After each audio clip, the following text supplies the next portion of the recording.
Hello students, welcome back to the last class in simple harmonic motion. This is the fourth class of simple harmonic motion and also the last class.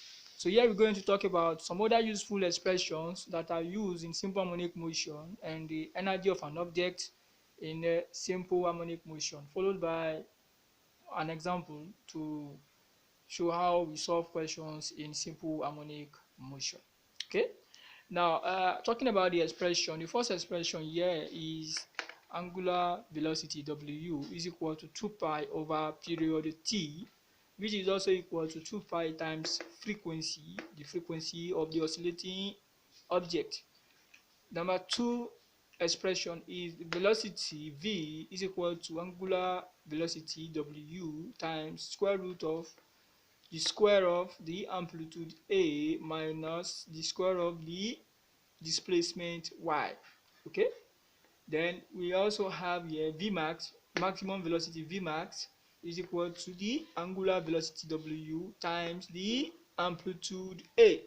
Okay, then for the third one we have the acceleration small letter a is equal to the angular velocity W square times the displacement y, and we have the maximum acceleration of the object is equal to W square angular velocity square times the amplitude capital letter A.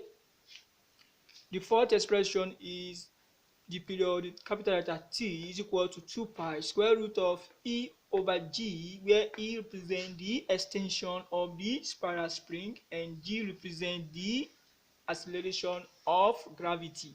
This works for the horizontal spiral spring.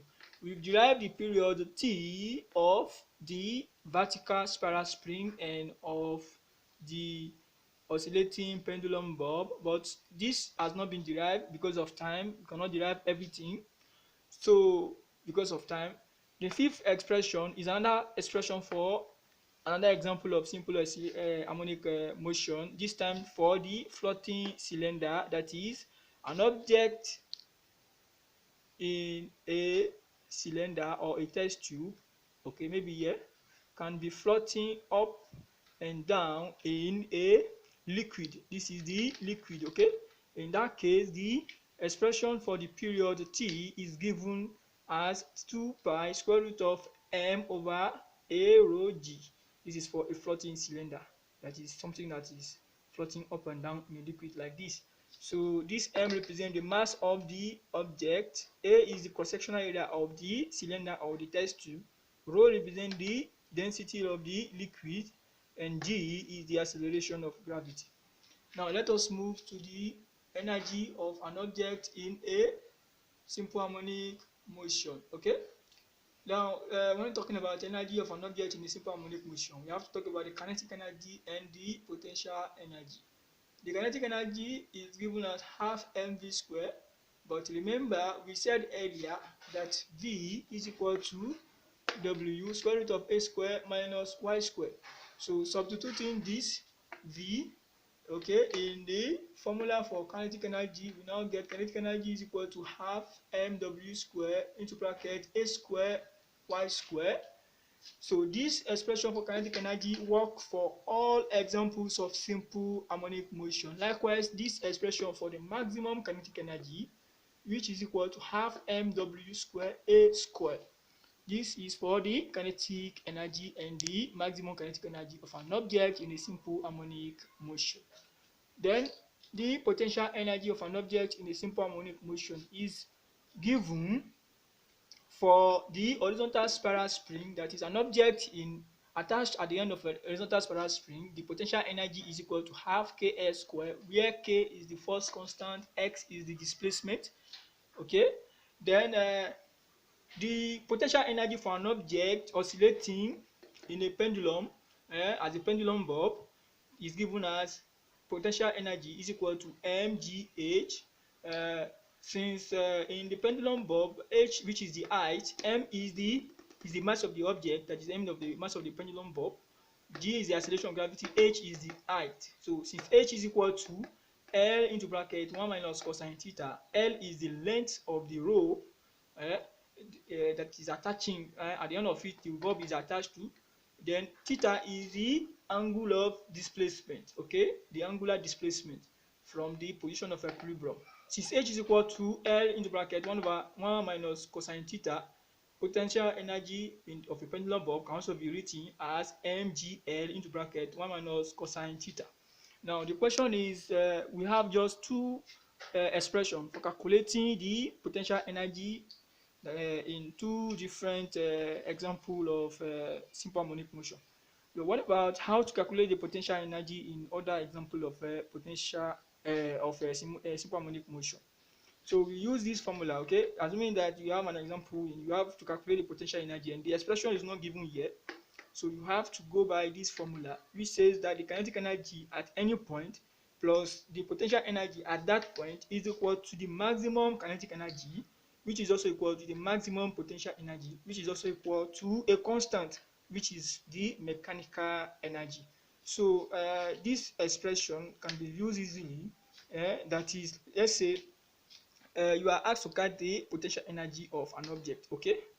So the expression is not given here. How do you go about it?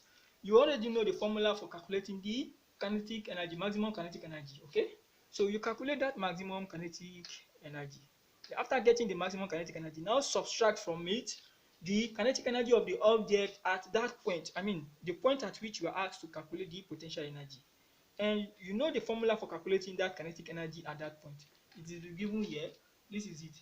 This is half mw square a square minus y square. Okay, so while using this formula you get this ke, and while using the second formula you get this, and you will subtract ke minus from ke max, you get your potential energy. This is why we calculate for any other example of simple harmonic motion. Okay, so let's solve an example, a very short example, just to illustrate our knowledge to in simple harmonic motion, just to show that we understand, or let's say to improve our understanding in simple harmonic motion. Okay, so the example goes thus. Let's say example, let's say a pendulum bulb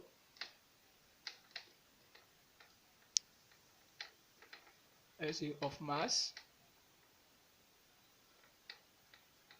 1 kg. Okay, a pendulum bulb of mass 1 kg when displaced, let's say by 0.5 meter, okay, performs a simple harmonic motion of, let's say, of frequency 0.5 hertz, okay, of frequency 0.5 hertz. Let's say calculate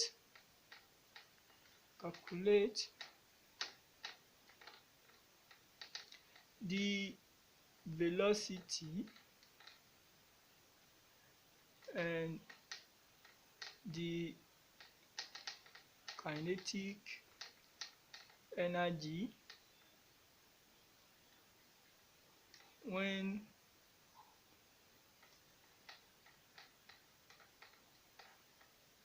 the displacement y is equal to 0.5,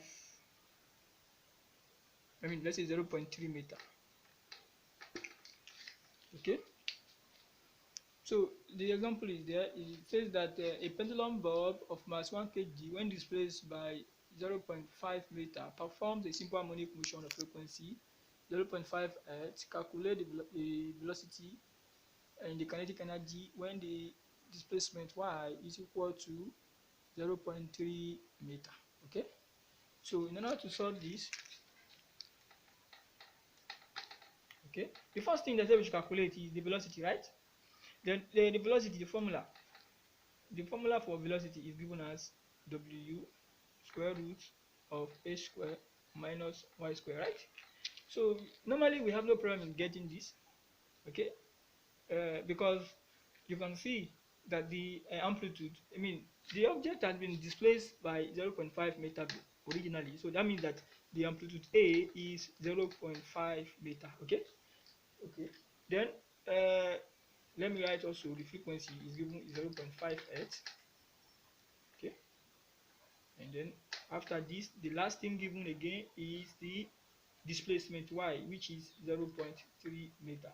So what I'm trying to say is this w is not given, okay, because look at it, it's not given. The angular frequency is not given, so we need to calculate this angular frequency so that we'll be able to calculate what has been asked to us, which is the velocity. So then we need to calculate it.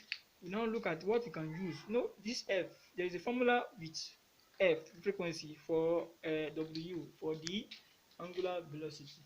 So the formula is w is equal to 2 pi f. Okay, w is equal to 2 pi f. So I'm using this formula. We now have the angular velocity. Now for simplicity, we're going to take pi. We're going to take pi is equal to 3 radians. Okay, so then 2 pi, let's say, times 3 or pi times the frequency. We said that it is 0.5. So this is this will give us 3 radians per second. Okay. Now that we have this value, that is the angular frequency, you can now go for the velocity that we have been asked to calculate, which is, you can write the formula. Okay, so then w is given as 3. This is it. The displacement, look at it, the displacement is 0.5. Okay, then square minus y squared. Y is 0.3 meter. So this is the numerical substitution, the numerical application of the formula here. So then you now have 3 square root of this is 0.25 minus this is 0.09. Okay, so it gives us 3 into bracket. This 0.25 minus 0.09 will give us 0.16, and square root of 0.16 is equal to 0.4. So the velocity is equal to 1.2 meter per second. That is the velocity we are asked to calculate. Okay. Then the next thing is to calculate the kinetic energy. So we already know before that. Kinetic energy is equal to 1 over 2 mv square. Okay. So doing the numerical application, we now have 1 over 2 is 0.5, right? Now the mass is given as 1 kg. Okay, I didn't write the mass initially. 1 kg. Okay, so that is times 1. The velocity is given as 1.2 then square. Okay, so the kinetic energy is now given as no, this time this will give us what? Will give us 0.5. Okay, then this square, I mean 1.2 square will give us 1.44. Then you have the kinetic energy as equal to, so when you divide this, you have 0.72 joules. Okay, so finally we have the velocity as being as equal to 1.2 meter per second, and the kinetic energy being equal to 0.72 joules. So this this marks the end of this topic. This is a simple harmonic motion. I hope you learn 1 or 2 things. So thank you for watching. Goodbye.